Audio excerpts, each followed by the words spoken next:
Good evening, everyone, and welcome to this very special event celebrating one of my favorite colleagues of all time at Columbia University, Kevin Fellezs, and the release of his new book. We have some incredibly esteemed scholars and colleagues here to join in the discussion. And what we'll do tonight is that Kevin will introduce the book, and then we'll go around the Zoom room and the invited guests will provide some comments. Professor Fellezs will respond, and then there'll be time for question and answer at the end. If you have questions that you would like to pose to Kevin, there's the Q&A box right at the bottom of the Zoom screen, and you can just type your question and I'll read them as they come in during that session. So I will go in the backwards order of appearance today to make the introductions. First, I'd like to introduce Professor Paige West, who is the Claire Toh Professor of Anthropology at Columbia University. Professor West has worked in Papua New Guinea since 1996 and has conducted over 90 months of field-based research in the country. In addition to her position in anthropology, she's the director of the Center for the Study of Social Difference at Columbia University. And she just recently received a Guggenheim Fellowship, which we congratulate her on. And then there is my colleague in the music department, Professor Aaron Fox, who is Associate Professor of Music and Ethnomusicology at Columbia University. He has published extensively on American country music and working class culture. Aaron's book, Real Country, Music and Language in Working Class Culture, was published by Duke University Press. He's also the director for the Center for Ethnomusicology, and he's also a kick-ass rock and roll guitarist. Also joining us is Professor Jessica Bisset-Perea. She's an associate professor in the Department of Native American Studies at the University of California, Davis. Professor Perea also conducts the Radical and Relational Approaches to Food, Fermentation, and Food Security Research Cluster, which seeks to advance indigenous knowledges and performing arts processes as a means to unsettle and densify modes of knowledge production and research in academia. Her first book, Sound Relations, Native Ways of Doing Music Industry in Alaska, will be published in exactly 2.5 weeks. So please look out for that. It's coming shortly. And the man of the hour, Professor Kevin Fellezs, is Associate Professor of Music, Ethnomusicology, and African American and African Diasporic Studies at Columbia University. He's the author of Birds of Fire, Jazz, Rock, Funk, and the Creation of Fusion, and Listen, and a book that we're celebrating today, Listen, But Don't Ask Questions, Hawaiian Slacky Guitar Across the Trans-Pacific. He's published numerous articles in journals like Jazz Perspectives, and the Journal of Popular Music Studies, and the Journal of Society for American Music, and across many genres of music. He's one of the most versatile scholars I know. So please welcome Kevin Fellezs. You can give him a round of applause from the Zoom abyss.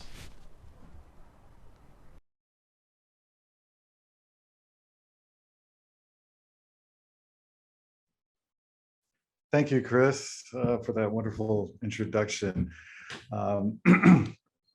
I first want to acknowledge I'm speaking from the occupied homelands of the Lenape. I would like to thank the Society of Fellows and the Human Center for the Humanities for giving me the opportunity to talk about my book this evening.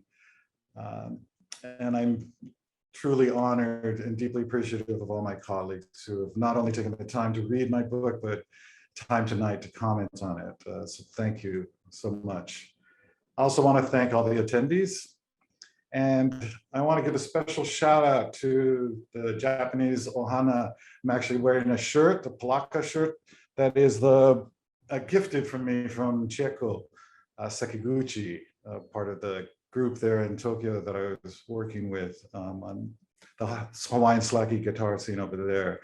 I want to give a shout out to, of course, Alani-san, Yamauchi Alani-san, and everyone else there, Mayumi Sekiguchi, and everyone else. This palaka shirt is a plaid shirt. This is the sort of plaid shirts that were used by and worn by Chinese, Japanese, Filipino, Puerto Rican, and Portuguese laborers on the sugarcane plantations. So thank you, Chieko, again. I'm going to share my screen just for a second.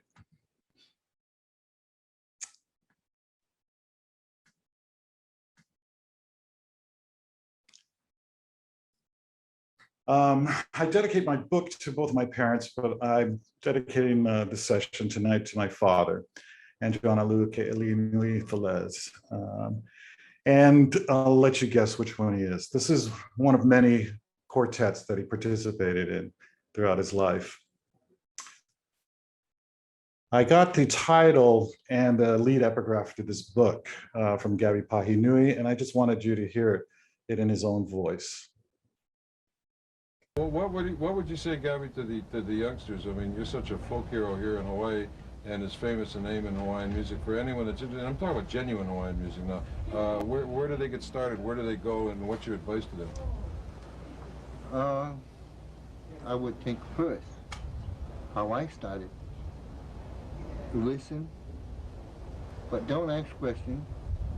What's of your what favorite person that you think that you like his style of playing? Don't ask so many questions. And you just watch or you hear and you go home and practice. That's the only way. Never ask questions. And you have to have that in you. And that's the only way that's the way I learned it. I was sitting in my mother's kitchen in San Francisco, California, with my mother and Auntie Esther, a Japanese woman born and raised in Hawaii, who is not actually the sibling of either of my parents. We have no blood shared between us. She is, as Hawaiians say, my calabash auntie, someone who is a close friend of my father and mother, and who has always been treated as a family member. In many ways, she has been closer to me than many of my real, that is, biological gene-sharing aunts, an active interlocutor in the extended family of calabash aunts and uncles my sister and I share. People who, by most accounts, are not blood relatives, but whose relations can only be described as familial. My mother and Auntie Esther are busy making supper. Between sneaking bites from the emerging meal, I joined them in a discussion about comfort food, those dishes that signify safety, roots, love, and belonging. Auntie Esther volunteers that one of her favorite dishes is poi, the kalo or taro custard that is a staple of the traditional Hawaiian diet. When I cry out, yuck, I hate that stuff, she turns to me in mock anger, shouting back, what, you don't like poi? Yeah, I'm more Hawaiian than you. This culinary vignette encapsulates the central predicaments that I explore in this book. As Hawaiian hip hop group Sudden Rush once asked, what is a true Hawaiian? How might someone claim Hawaiian identity? How might performing ki'alu or Hawaiian slacky guitar demonstrate being Hawaiian, especially since to play the music correctly, a guitarist must convey the feeling of aloha aina, or love of the land, and embody the right feeling of being Hawaiian inside, as slacky guitars put it. Ki'alu, or slack key, is a finger-picking, open-tuning, acoustic steel string guitar folk music tradition that emerged from the Paniolo culture of Hawaii in the mid-19th century. Paniolo is the Hawaiian language term derived from the Spanish word español to denote Hawaiian cowboy, signaling the significant role Mexican vaqueros played in the formation of Hawaiian ranch culture. Two fundamental non-Hawaiian elements, the instrument and the ranching culture from which ki'alu emerged, indicate the already mixed nature of the Hawaiian slacky guitar tradition. How do guitars become almost Hawaiian inside? As many non-Hawaiian guitars put it, when performing Hawaiian slacky guitar. How, in other words, do slacky guitars articulate Hawaiian belonging? What constitutes Hawaiian belonging, particularly as Hawaiian music has served as an effective cultural link between Kanaka Maoli, or Native Hawaiian identification, and political aspirations, despite its long history of commodification? Because this project considers ki'alu guitarists in California and Japan, in addition to Hawaii, another series of questions unfolds. How do diasporic Hawaiians fit in any discussion of indigeneity and cultural performance and performativity? How might Japanese guitarists reproduce or challenge the long history of cultural appropriation, commodification, and non-Hawaiian indigenization accomplished through Hawaiian at heart rhetoric, or the celebrated open-ended inclusivity allowed by the aloha spirit? The overarching theoretical conceit I use in this text is to mobilize four Hawaiian terms, namely kuleana, or prerogative and responsibilities, aloha or love, ohana or family, and pono or holistic balance. These Olelo Hawaii or Hawaiian language keywords help us think through the ways variously positioned Hawaiian slack key guitarists articulate Kanaka Maoli notions of belonging through a discourse and practice of Hawaiian musical values and aesthetics. One of the foundational principles of traditional Hawaiian musical pedagogy is pa'akawaha, or shut your mouth. The lead epigraph for this book, in which Gabby Pahinui answers a question regarding the first thing a student of Hawaiian music should learn, makes it plain. The first rule is, don't ask questions. Two other guiding principles serve as important corollaries to pa'akawaha. Ho'olohe ke pepeao, or hear with your ears, and nanakamaka hana kalima, or what the eyes see, let the hands do, which requires the student to apply what they have heard and seen into music. Moreover, there is a strict hierarchy and set of protocols. I'm interested in mobilizing Olelo Hawaii terms as decolonizing exercises in order to, as Ana Maria Ochoa put it, quote, unsettle the philosophical ground for the formation of concepts, end quote. This use of Olelo Hawaii terms disturbs our settled ways of thinking about Kanaka Maoli and their musicking by provincializing the intellectual and ideological bedrock undergirding them. By engaging Olelo Hawaii keywords to frame my analysis of contemporary Kioalo practices, I mean to highlight variously positioned guitars in attempting to redraw the Trans-Pacific as a space producing what Beverly Diamond, Katie Shego, and Heather Sparling describe as indigenous modernities. They assert that, quote, reclamation, recontextualization, and expressions of traditional concepts to include new realms of experience are important elements of indigenous modernity, end quote. As mentioned, Hawaiian hip hop group Sudden Rush once asked who was a true Hawaiian in a Na Mele Paleoleo or Hawaiian rap song, an idiom clearly indebted to African American and Caribbean expressive culture, implicitly registering cultural hybridity and transcultural connection as a component of true Hawaiianness. But before celebrating the already mixed quality of Hawaiian musical culture too quickly, as with claims to sacred lands or the bones of buried ancestors, cultural expression such as Kioalo is entrusted to successive generations and entails kuleana to nurture, to preserve as well as extend the epistemological and political grounds for collective senses of Kanaka Maoli identity, and for generating vigorous responses to abridgments and attenuations of assigned, assumed, and claimed identities, both collective and individual, social and private. In a word, clearing the space for the identity claims of the polycultural by paying heed to the material and ideological conditions that shape that space, those claims. A consideration of pono may provide a way of thinking through this predicament of guitarists caught between notions of authenticity and appropriation, legitimacy and mimicry, and innovation and idiosyncrasy. If slacky guitar is to retain its Hawaiianness, it will be through the observation of pono rather than fidelity to a set of musical criteria.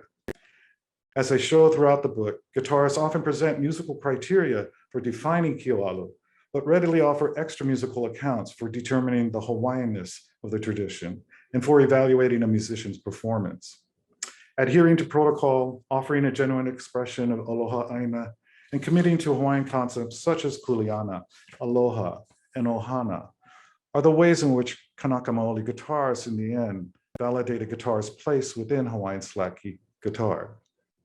Does the guitarist know the mo'olelo or history of the repertoire they are performing? Can the guitarist convey the right feeling of Hawaii?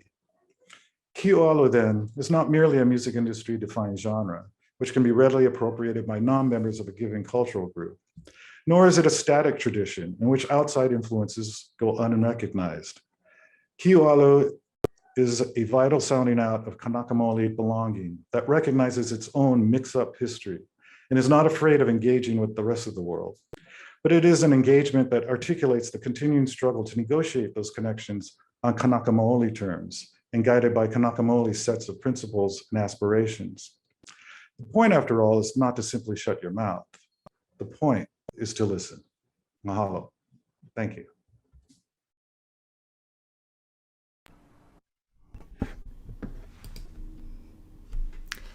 Yaledu, Jessica Bissett Presh Ilakilan, Denaina Ishlan Shida, Kanakana Ishlan Shida, Kanakatnu Shagu Shagaya Kilanda, Sheldina, related Ana Ishlan Shida, Skijlan Reyatnu Shunkta Shukta Alenite Shagu Kotan Ratna Reluda. Huchin Chochenyo Lone Athlena Shagu Yastuda. Putatoit Patwin Athlena Ka Shagu Yastuda. Chinan Hesh Keshashnuhu. Dena Inak Duleshu. Good evening. I'm thankful if I can talk to you this way. I am learning the Dena'ina language. My name is Jessica Bissett-Perea, and I am an Upper Tikatnu, or otherwise known as Cook Inlet, the Captain Cook connection here. Dena'ina, enrolled member of the Kanik tribe from South Central Alaska. I was born in Re'ayatnu, or what is known as Anchorage, Alaska, and raised on my ancestral homelands. I currently live on Chochenyo Ohlone lands, or Huchin, currently known as Berkeley, California, and I currently work on Patwin lands, or Putatoy, currently known as Davis, California. I'm thankful to the Columbia University Society of Fellows for inviting me to join you all tonight.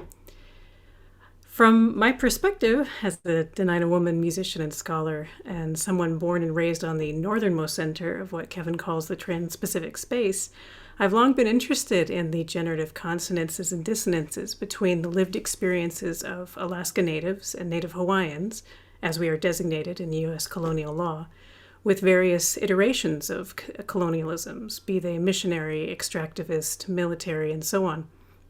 Some that come to mind in rehearing Kevin describe the opening of his book are imposed colonial lifeways through agriculture and animal husbandry, though in Hawaii that might have been cows and horses, in Alaska that was reindeer and musk oxen. And as well as assumptions of absence and deficiency, where the lands and waters currently known as the Pacific region are assumed to be absent of people and lifeways and other beings and whatnot. These are settler colonial orientations, to be sure, which leads me to two things I'd like to highlight in terms of the many reasons why I love Kevin's work in this book, and Listen But Don't Ask Question. Two things that I'll focus on here, themes that I'll loosely call kind of presence as density, or polycultural as he calls it, and then orientation as an invitation. So in terms of presence and density, part of what, despite our presumed absence, that being Indigenous identified scholars in the realm of music studies, Kevin and I are preceded by two generations of Native American women and men with earned music research degrees. And that first generation, and I'll name them because it's significant to tip our hats here to Maria Hendren, who's Cherokee, David Draper, who's Choctaw, Charlotte Heth, Cherokee, and then the second generation and the first generation earned their PhDs in the 70s, so the so-called self-determination era for Native Americans, or as Kevin explains, the second Hawaiian Renaissance. The second generation of Native men and women with music research degrees is in the 90s, predominantly 80s and 90s, which is Amy Stillman, Tara Browner, Maria Williams, Kalina Silva. And as part of what one might call the third generation of Indigenous identified music scholars whose people's logics and projects have been historically excluded in the field of music studies. Kevin and I have worked together on and off since I graduated 10 years ago, on projects and initiatives that support each other, but as well as a rising fourth generation and beyond. And in doing so, in doing this research that uplifts Indigenous peoples and communities and Indigenous identified music scholars, we've encountered many challenges, but have identified many opportunities to continue doing this work in ways that can hopefully affect meaningful and lasting forms of change and presence in the field.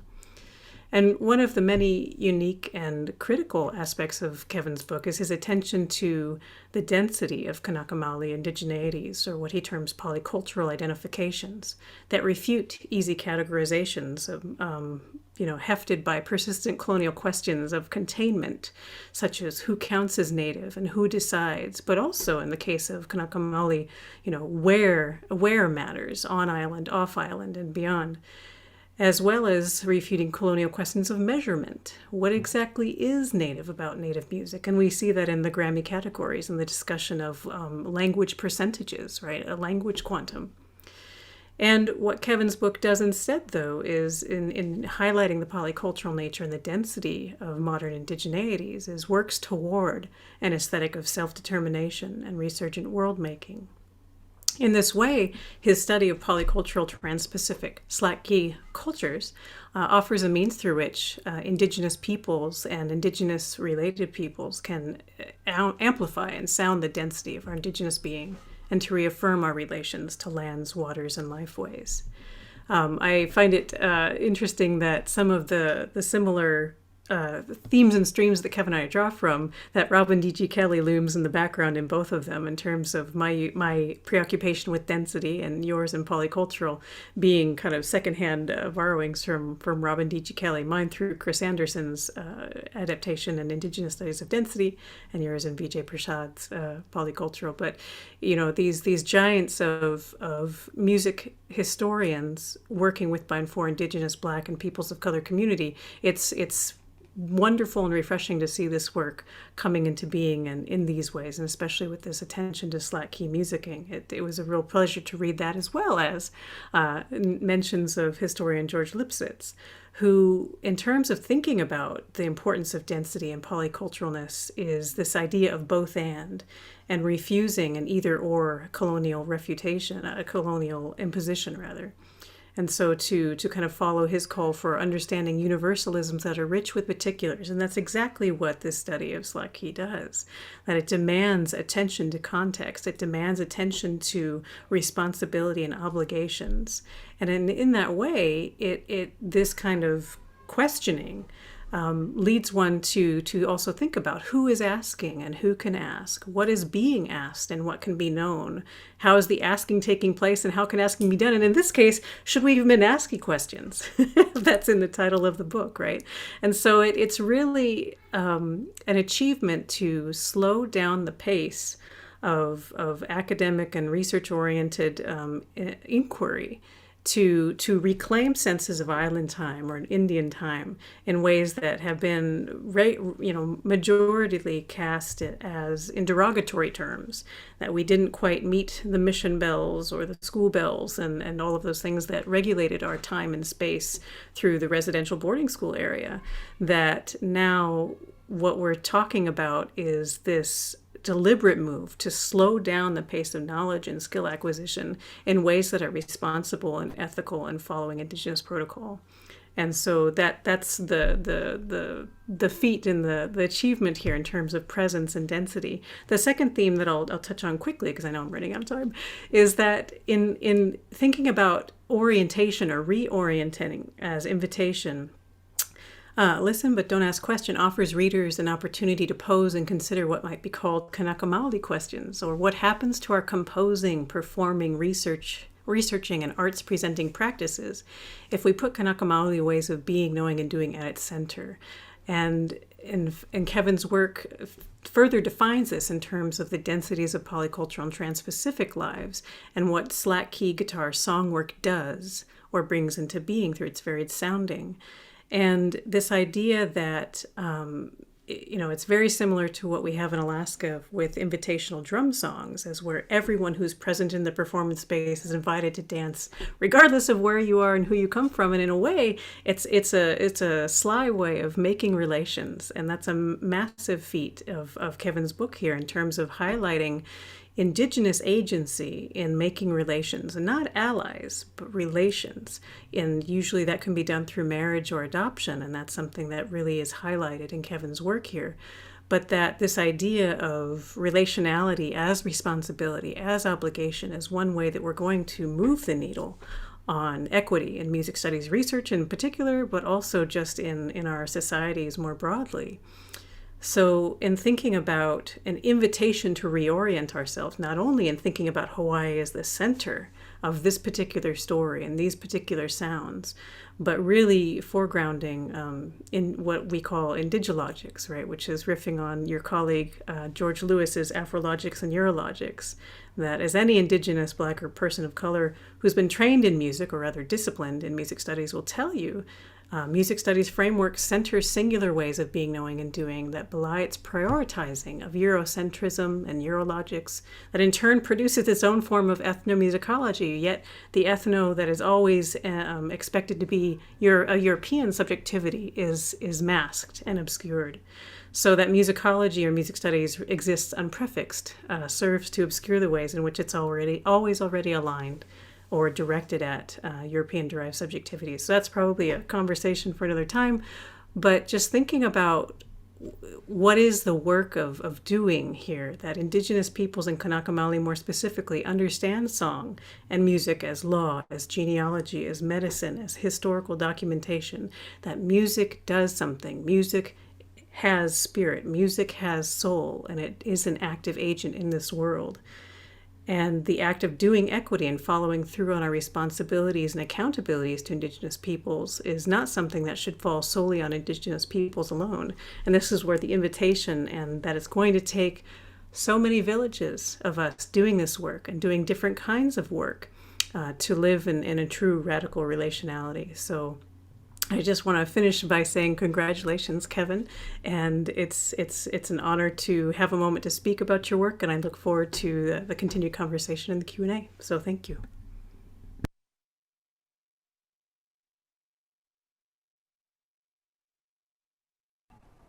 Thank you, Jessica. Aaron? Great. I'm still processing the richness of what Jessica just said. Some of which intersects with what I was thinking to say, but much more eloquently than I think I could probably manage. So I'm going to start with a story.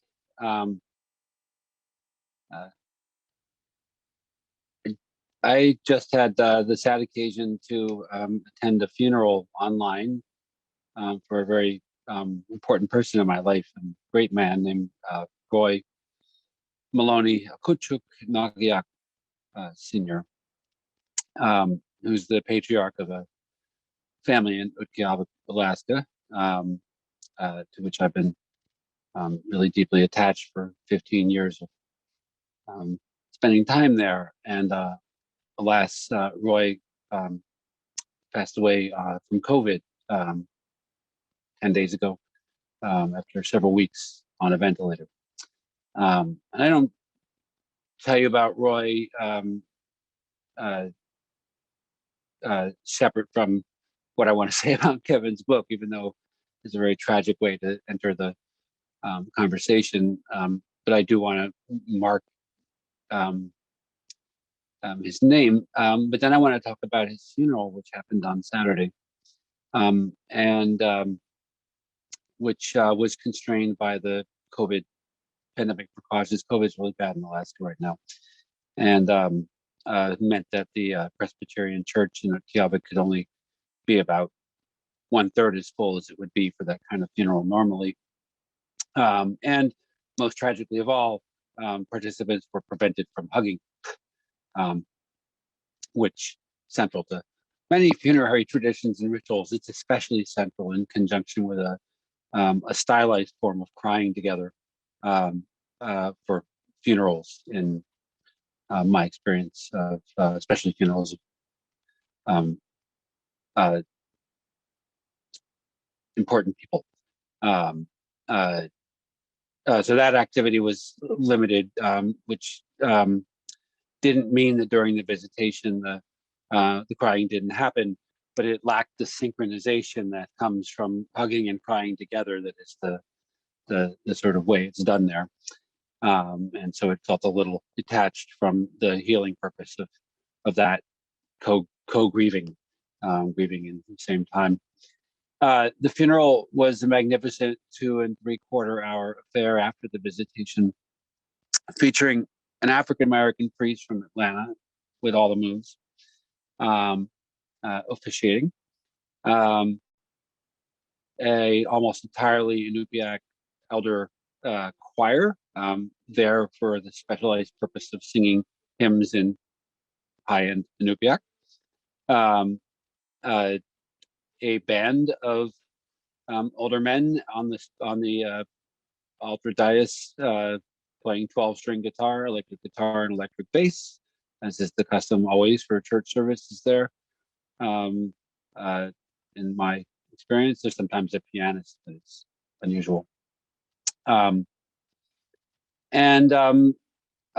way the funerals proceed, Presbyterian funeral, you have an initial officiant, sort of discusses the life of the deceased and talks about the sort of theological frame around the event. But then you have a series of what are called specials, right, where different groups of people who bear different relationships to the deceased, some of which overlap, so you might have the same individuals in different groups. So just his, in this case, his fellow whaling captains, who are the big hunters in the community, then his children and grandchildren, and then the people he worked with when he was a borough assemblyman from the North Slope Borough Office, each of which come up as a group and sing hymns, usually one or two hymns from sheet music that's passed out, depending on which group it is. Some of the hymns are in Inupiaq, some of them are in English, sometimes both, and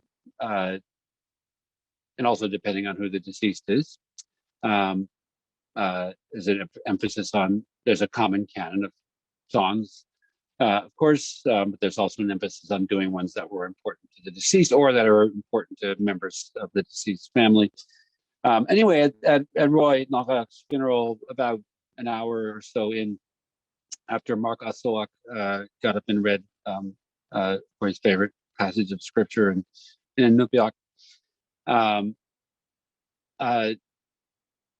the next special was performed by a group of young women, one man,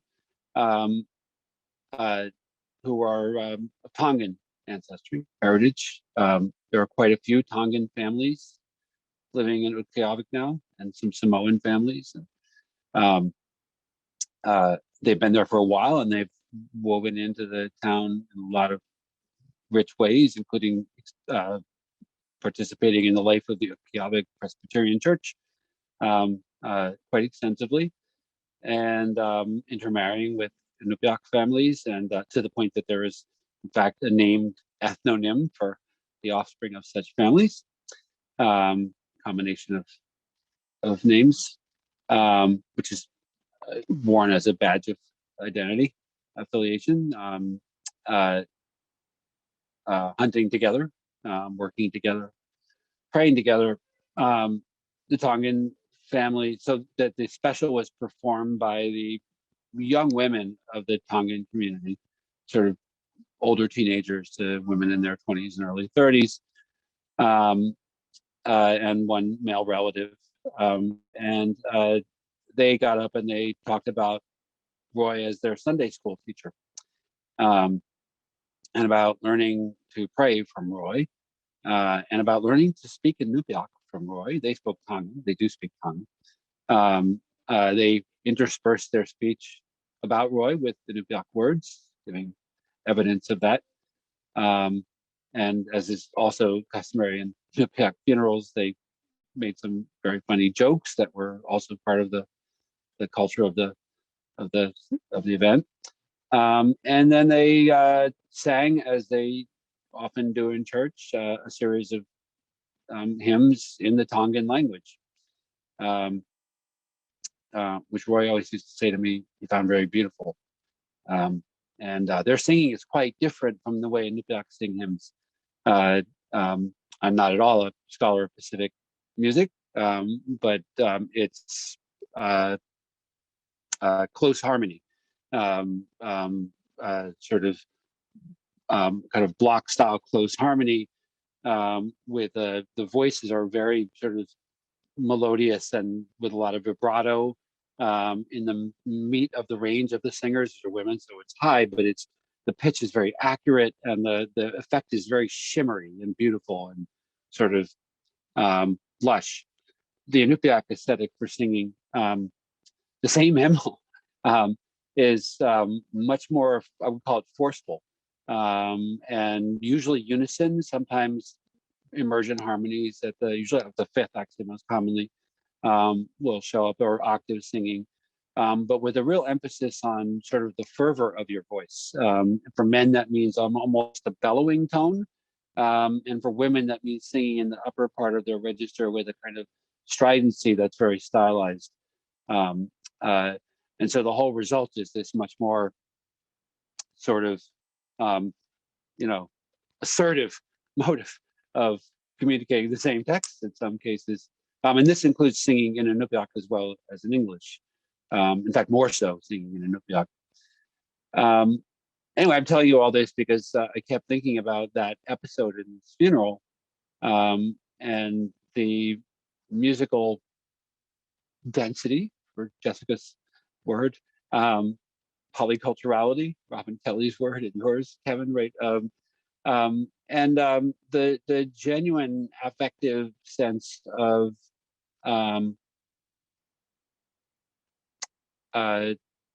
connection, ohana, right, between Inupiaq and Tongan people that I've observed over the years there, which is, Roy was very explicit about such things, said, centered on recognition of each other as indigenous and as people who live from the ocean, and who have faced different versions of common struggle, and who love to be on the land and on the sea. And Roy would theorize this. He often talked about his fondness for the Tongan community in Utqiagvik, which was repaid in this special. But if you think about, an Inupiaq elder choir, who are native first language speakers of Inupiaq and sing in that language in the choir, an African American preacher, a Tongan gospel hymnal group, multiple groups of Inupiaq singers singing in the Inupiaq style, sort of a country and western band on stage, and the whole thing is so much greater than the sum of its parts, and it doesn't, for me, collapse into talking about cosmopolitanism or it really does reflect. I'm thinking of Heidi Sonungatuk's introduction to the what is that book called? The Music and Modernity, and I'm forgetting the second recent book.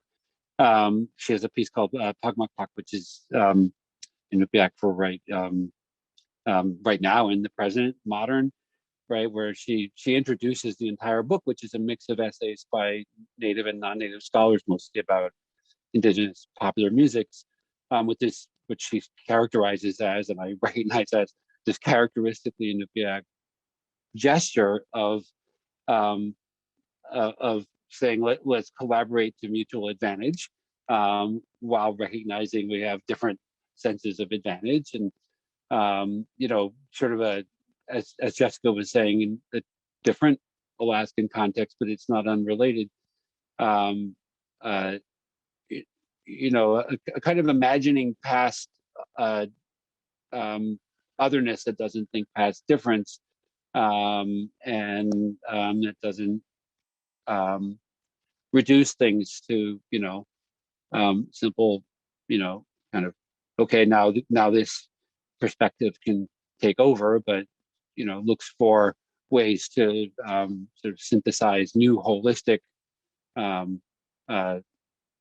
possibilities out of the, hybridity is not a sufficient word. The density is the right word of things that have come together in the moment. And I'll finish with why I was reading that article, Heidi's article, recently in my class. Both of my classes are reading it, which is one's a class on indigenous popular music. We're reading your work, Jessica, and your work, Kevin.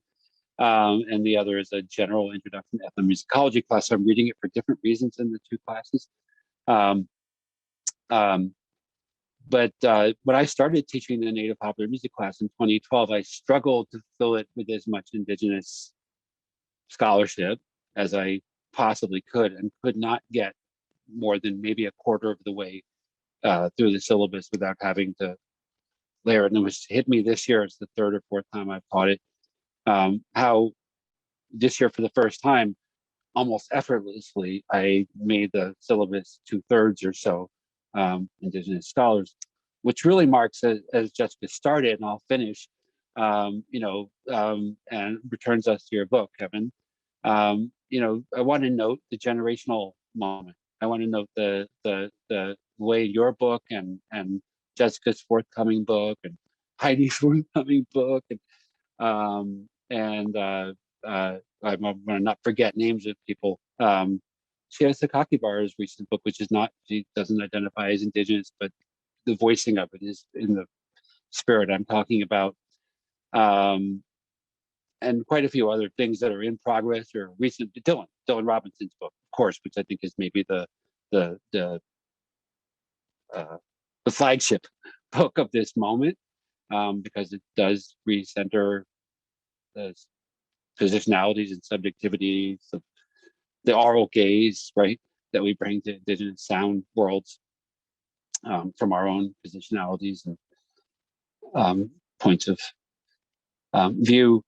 So I take your book, Kevin, as another, adding to this suddenly really rich new inflection, right, or point where you can fill out the syllabus with work by Indigenous and non-Indigenous scholars that is truly building on the generations that Jessica mentioned and the really hard work they had to do clearing stereotypes and confronting, the kind of little boxes into which the Indigenous would go alongside other things, and to thinking outwards into non-Indigenous spaces and global circulations and, different nationalisms that you're doing in this book from, an Indigenous conceptual framework, which I think is actually a decolonial move in scholarship, and enables me to teach a class as a settler scholar about Indigenous music that centers Indigenous voices, because it's the best there is on the subject now. So thank you for that. And it really is a rich book. And I have a million other things to say about it as a guitarist who's learned to love this music in part from having you as a wonderful colleague. So save that for some other time.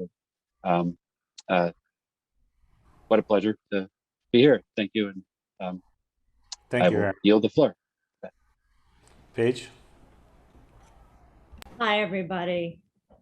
So first, I want to thank all of the wonderful colleagues who have spoken before me. They are hard footsteps to follow in, but I mostly want to thank Kevin for such an incredible book. And so I prepared some comments that I will just read. Listen But Don't Ask Questions is a book about how variously positioned Hawaiian slack key guitarists articulate Kanaka Maoli or Indigenous Hawaiian notions of belonging through discourse and practices of Hawaiian music values and aesthetics. In it, Kevin centers the 4 Kanaka Maoli terms that he spoke about in his comments as the analytics that move his theoretical, methodological, social, and political arguments forward. They are kuleana, responsibility, aloha, love, ohana, extended family, and po'ono, holistic balance. And throughout the text, he expands the definitions as he enacts these practices as analytics and frameworks himself. But while the book is about writing what he calls the polycultural Trans-Pacific story of slack key guitarists and the history of both the musical form and the people who practice it, in telling this story, he tells a much, much, much broader story about history, colonialism, settler colonialism, American empire, capitalism, agriculture, land, commodification, mistranslation, appropriation, dispossession, resurgence, refusal, reciprocity, genealogy, and pedagogy. At the risk of embarrassing my colleague and friend here, I want to start by saying that the book is breathtaking in its scope and scale of intervention, while at the same time being so beautifully written at the scale of human lives, loves, and exchanges, that at points I found myself reading pages multiple times because the scenes Kevin writes are so extraordinary. For instance, pages 245 through 249, which is just about as perfect a bit of writing as I have ever read. I could spend the next hour telling you everything that I loved about the book, but I'll try to focus for the next 6 minutes on 3 aspects that I found particularly compelling. What it teaches me about methodology as a scholar myself, what a book like this does for all books and all of us who write books, and the questions of belonging that it brings to the fore. So I'll start with methodology. Back when I was a young anthropologist with all the disciplinary luggage that if we had more time, we could and should unpack there. Doing research in Oceania for the first time, I read Salman Rushdie's novel, Midnight's Children, and was, as many have been before me, initially beguiled by the following passage. Quote, "Who am I? My answer, I am the sum total of everything that went before me, of all I have been seen done, of everything done to me. I'm everyone, everything whose being in the world was affected by mine. I'm anything that happens after I've gone that would not have happened if I had not come, nor am I particularly exceptional in this matter. Each I, every now over 600 million plus of us, contain a similar multitude. I repeat for the last time, to understand me, you'll have to swallow a world," end quote. I said I was initially beguiled by this because after reading the book, I began to think about what I was doing as a young ethnographer at the time, so-called ethnographic research. Through that passage, and everything became much more complicated than I had ever imagined. How can anyone tell the world of any person or situation or form or practice in a way that honors the complexity embedded in that passage? And how does one do so in a way that is not appropriation, that is not occlusion, and that is not so partial as to be nearly fictitious? In reading Kevin's book, I was struck repeatedly by how his methodologies actually tell worlds in that full form that I've been searching for about 2.5 decades now. In his research practice and in his writing practice, both his style and his analysis, he practices those 4 Kanaka Maoli terms that I mentioned earlier. So the one that I'll give you the example of here is kuleana. Throughout the book, we see multiple, sometimes overlapping, and sometimes at odds with each other, forms of responsibility that Kevin enacts towards Kanaka Maoli and to his interlocutors, be they Kanaka Maoli or Japanese or from California or the Philippines or Mexico or Puerto Rico and beyond, to the social political project of Kanaka Maoli sovereignty and to his readers. He writes about people with care for what he tells his reader about them, care for the details in their voice, and care for how much of them to reveal.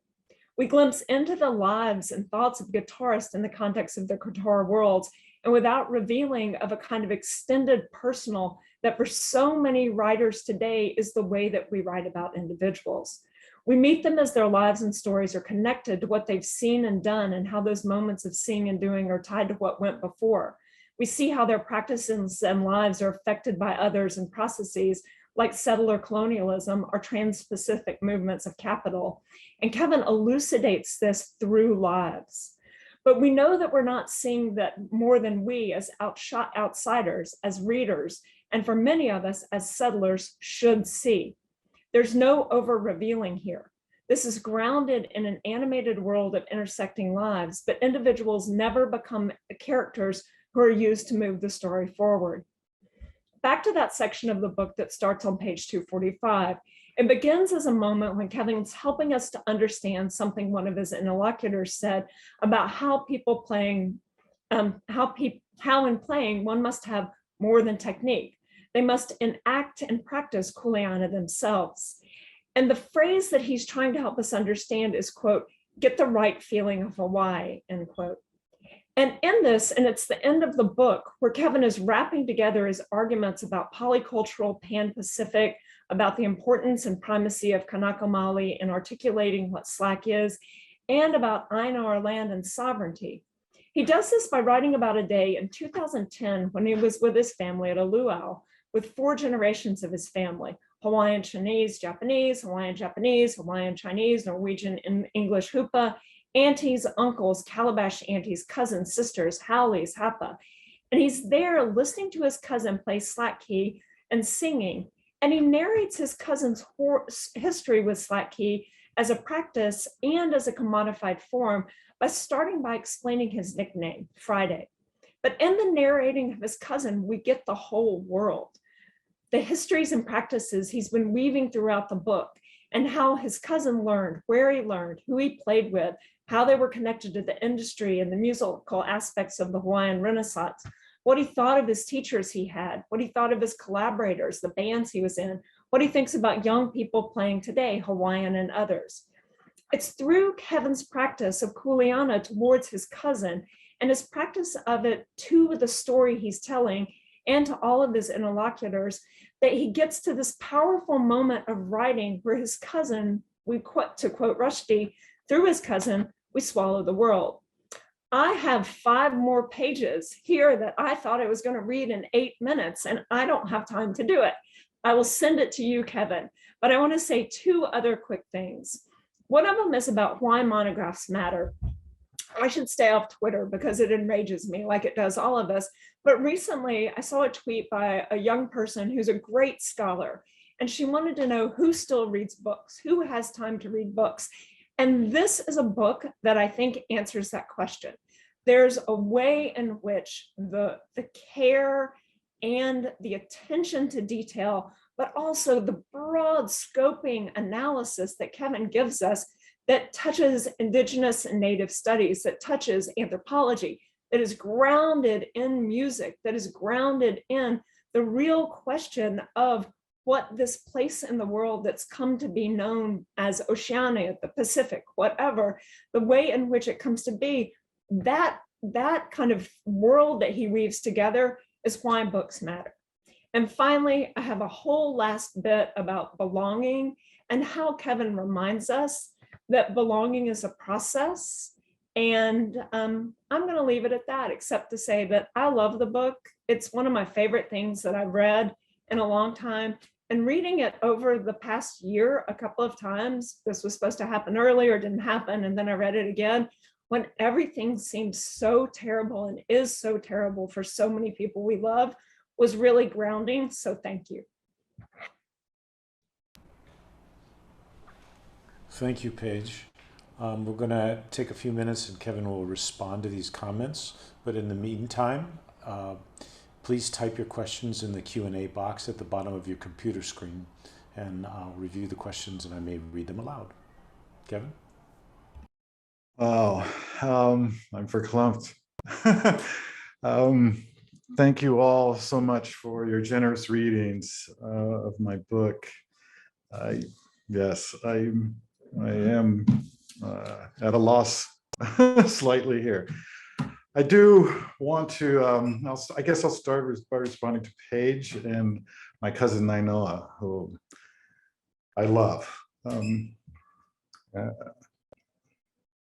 As I start out in the acknowledgements, right, he gets the first sort of word with the kind of phrase that has stuck with me ever since he saved my life, basically, swimming there in Hawaii.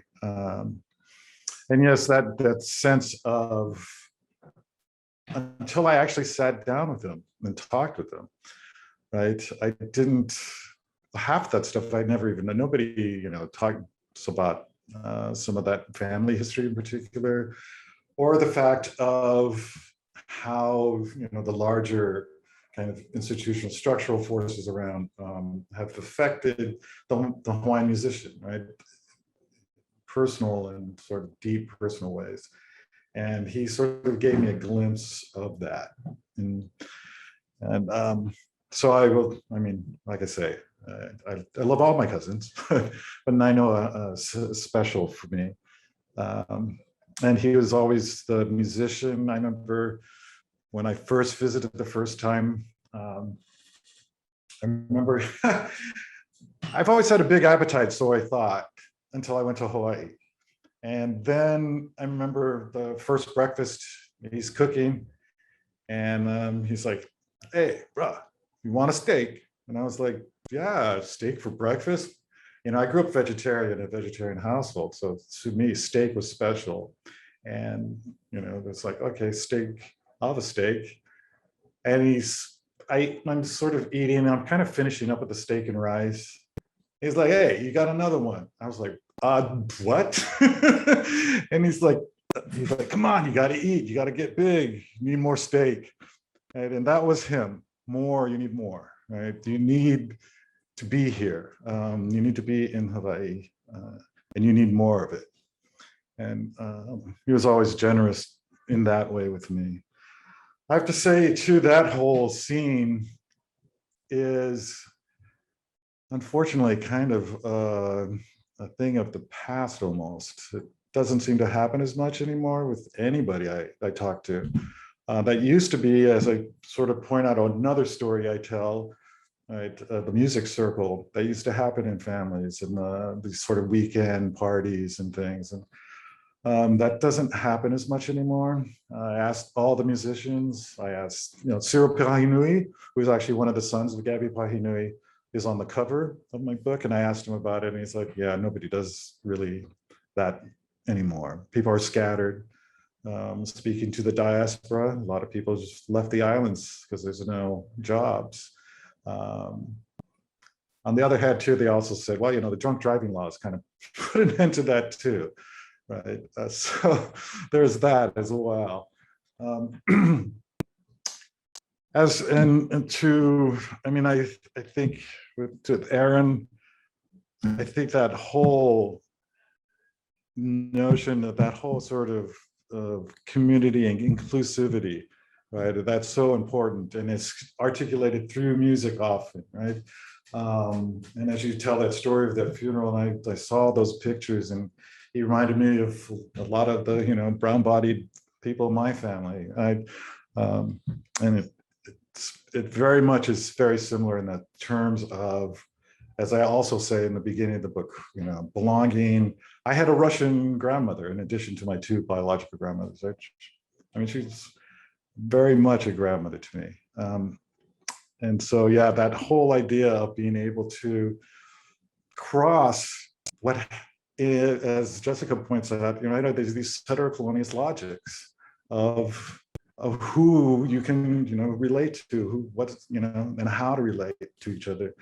That get broken down as soon as you start thinking about, this idea of the polycultural or density, connection.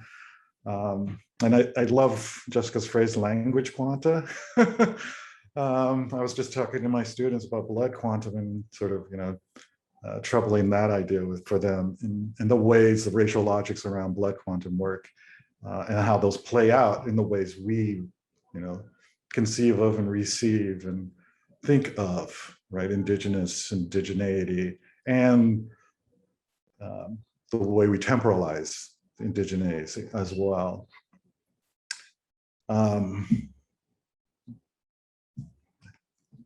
Don't know if I have much more in response. I have a lot of kind of loose-ended things, but maybe a question will help me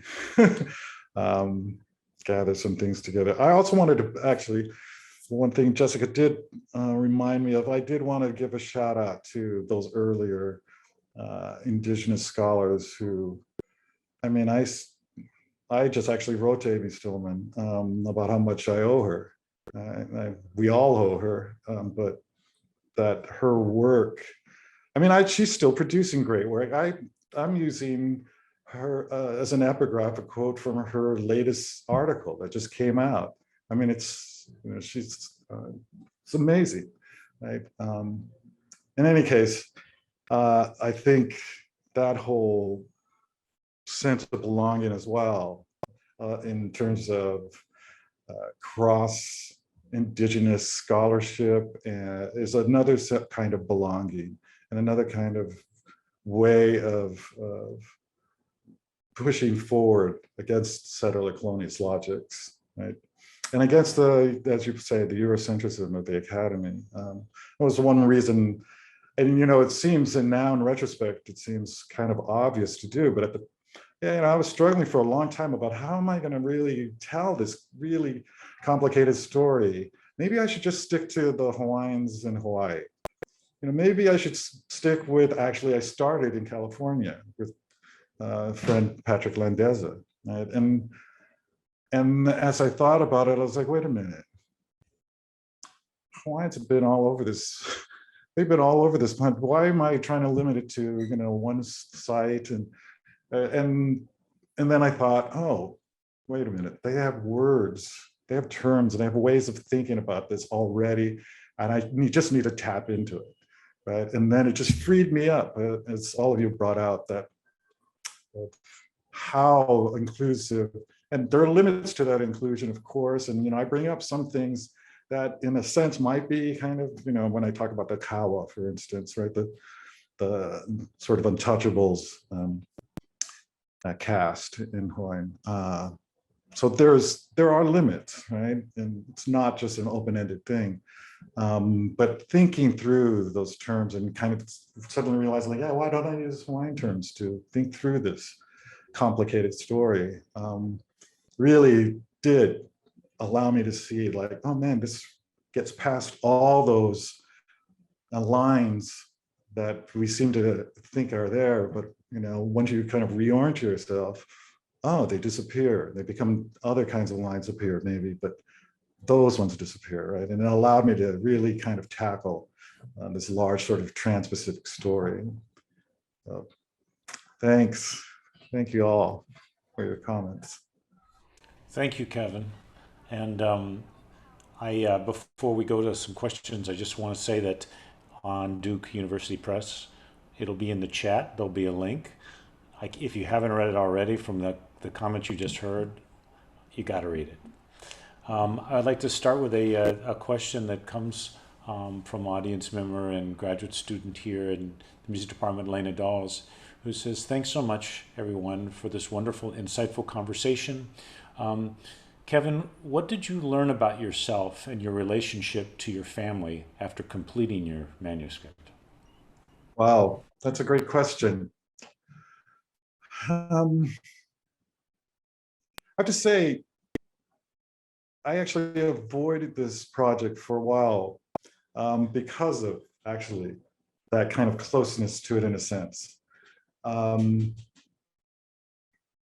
I actually really struggled with how much, and I thank Paige for noticing how much I was struggling with how much do I say? And I really didn't want to put myself in there too much. I didn't really want to put my family in there too much. I ended up putting them in more than I thought, actually, initially. And in doing that and sort of thinking through all of that, one thing that did become very apparent to me that I hadn't really actually thought about very much was this idea of why the title resonates so much with me. One of the frustrating things I used to have growing up with my father was I would always ask him questions. After a while, I stopped asking him questions. Didn't realize I was learning a Hawaiian, right?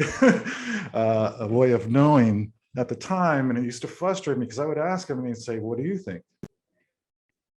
And I'd be like, well, if I've been trying to think, I don't know, I'm asking you. And he would say, well, there's books, and you have a mind, you can think. Once he would never give me like a straight answer on things.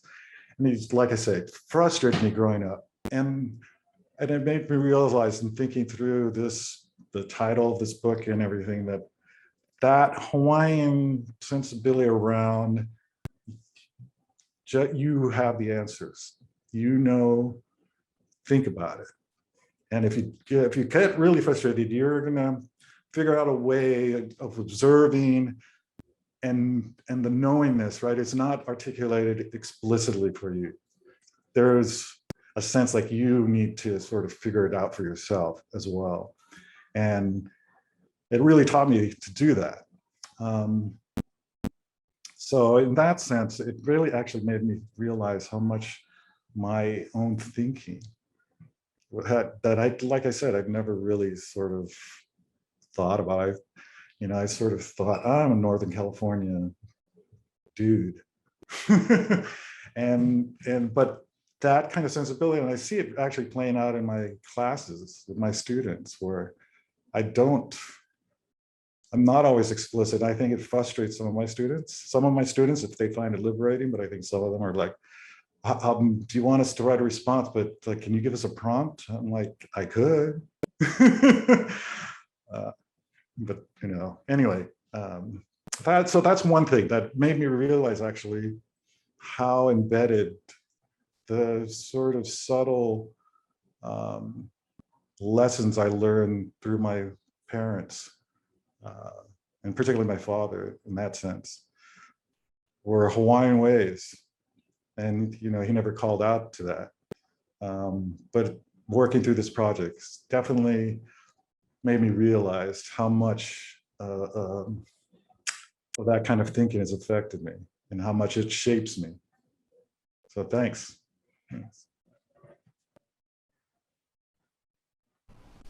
Thank you, Kevin. We have another question from graduate student Audrey Amsalim, and she says, "Thank you, Professor Fellezs, for sharing your work. The discussion prompted me to think about the notion of listening you describe through the lens of Dylan Robinson's conception of hungry listening. Do you consider listening, as opposed to asking, a remedy for the kind of colonial starvation Robinson theorizes? Do you consider we have much to learn from Hawaiians in terms of inclusivity, hybridity, or that the inclusivity you discuss is culturally specific?" Great questions. No, I don't think they're culturally specific. Any more that I think that notion of calabash shanties and uncles is, other groups practice that kind of sort of looser definitions of family, right? As far as Dylan's work, Dylan and I have talked about this, and yes, it's definitely the don't ask questions, listen. And, you know, he's focused on being really sort of critical about non-Indigenous listening's ends, right? And I'm more of the thinking about the term and sense of, as Paige put it, just to stop asking, keep you know, asking for definitive answer or for an easy answer, I guess. And so the listening is of a particular kind, and it's hungry in a sense, but it's not entirely sort of overlaps what Dylan is talking about. I'm thinking much more of maybe a saged listening in some sense, a full listening. But, you know, I have to actually sort of rethink through some of his work. We're going to be doing a panel together, and so it's going to be interesting because I'm sort of moving more and more into this space. And I've been thinking of listening as humans to the non-human. And that's one thing that I've been sort of extending from my work here in this book, is we're not listening enough to all the other others that are out here with us, not just other humans. But in my case, I'm very interested in water and the ocean, and I'm moving into thinking about that more and more, and I'll be talking about that at SEM. And